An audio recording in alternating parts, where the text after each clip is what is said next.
PlayStation.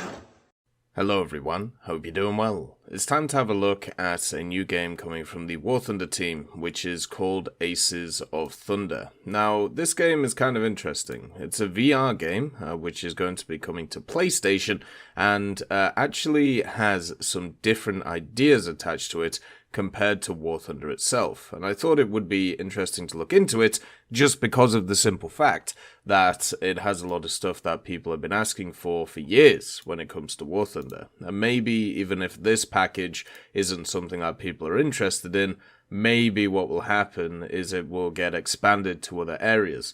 So obviously, this is a game which is designed for the PSVR 2. The PSVR 2 is a headset set up like a virtual reality headset, which gives you 4K HDR for the PlayStation itself.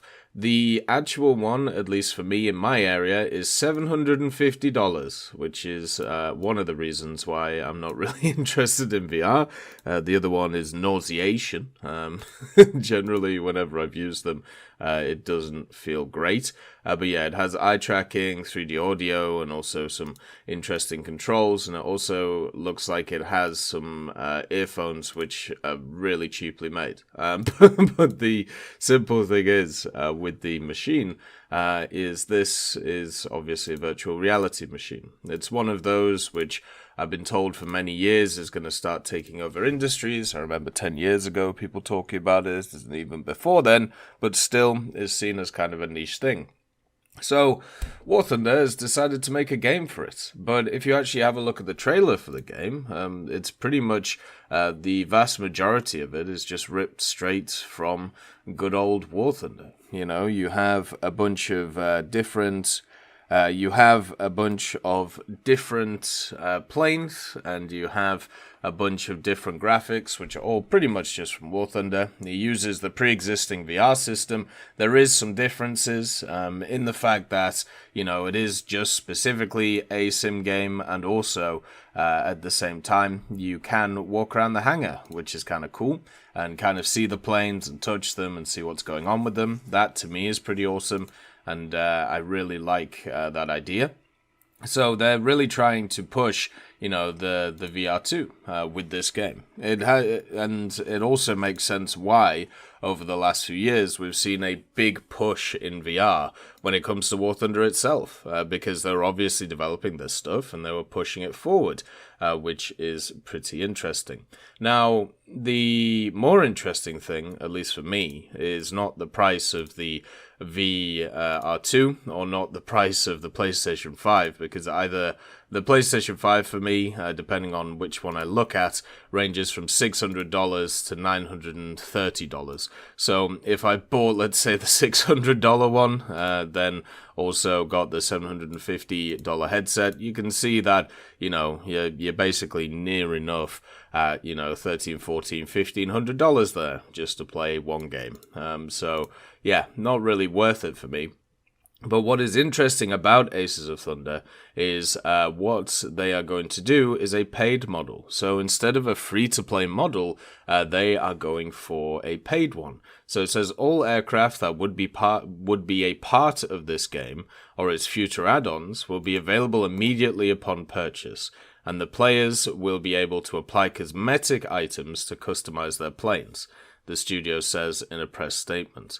The VR game is said to be specifically with capabilities of the PlayStation VR 2 in mind.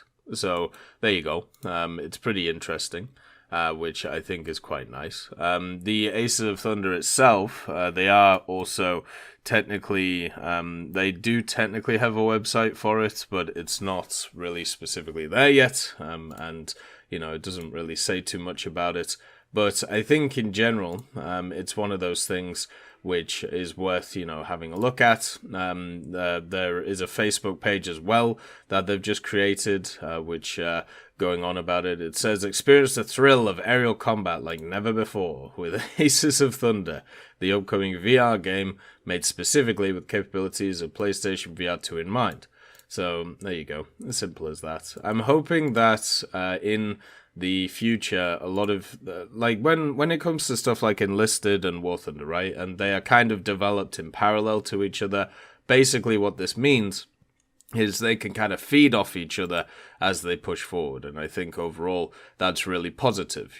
Changes that are made in Enlisted can be then made in War Thunder, and changes that or stuff which is built for War Thunder in the form of like models or in the form of maps or decorations and stuff like that can then be used in Enlisted. And obviously with Aces of Thunder, they're doing a similar thing where they're using a lot of the general mechanics and also models from War Thunder, but in this new game. And this seems to be a new way of, first of all, cutting costs, but the main thing is reusing stuff across the way and giving different experiences to different people.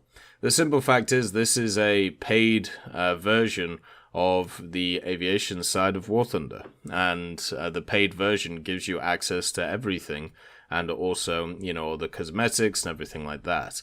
They'll also do future add-ons, meaning that there will be expansions where they'll add more vehicles. At the moment, they're focusing on World War II, but they've also said that they're going to put in, later aircraft or later era aircraft in the future. And it's like, well, yeah, no, obviously, because they're in War Thunder. So it's just all, very obvious, at least to me. The game itself looks pretty interesting.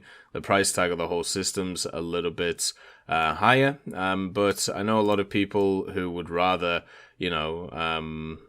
pay for a specific amount of vehicles and then be done with it. Obviously, the reason why War Thunder is as big as it is, and also why a lot of people enjoy it and why it's so popular, is because of the free-to-play model.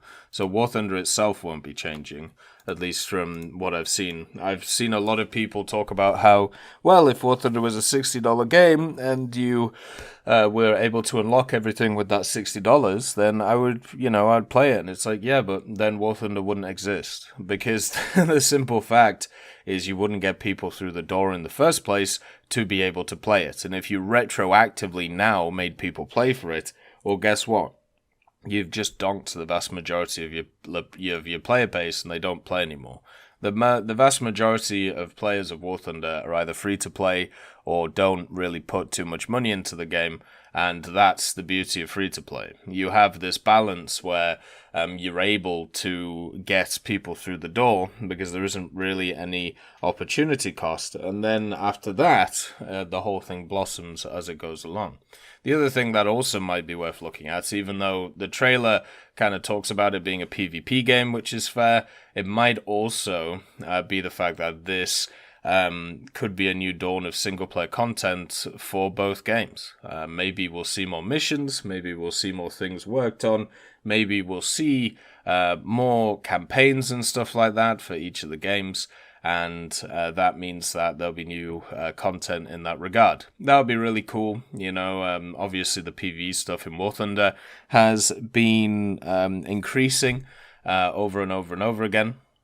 But hopefully hopefully with this new game Ace of Thunder, it can bleed into War Thunder and do that too. And the other thing also is PlayStation has an online membership thing or subscription thing where you have to play online. So unlike War Thunder, which is free to play, which you can play without the subscription, PlayStation Plus, I believe it's called, or something like that, you're going to need the subscription to be able to play online.